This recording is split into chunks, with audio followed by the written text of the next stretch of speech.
හරි ලව් කරමු ගිහි බොෂා මේ සූදු පිටියේ වාසිකොලේට ආසි කැපෙනම කාගේවත් ළඟ නෑ දුකක්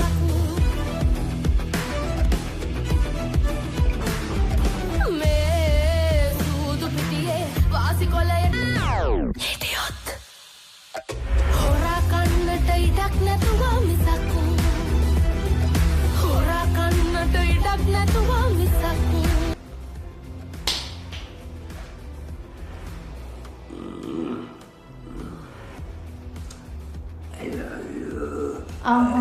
හරි ලව් කරමු ගිහි බොෂා දාගන්න සර් ඇයි මොකද?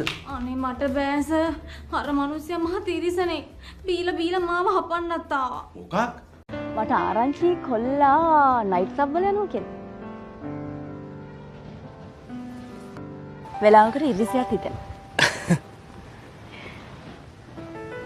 ඔයා මොකටද මට ඉරිසියා කරන්නේ? ඔයාට මට වඩා ගොඩක් දේවල් තියෙනවා.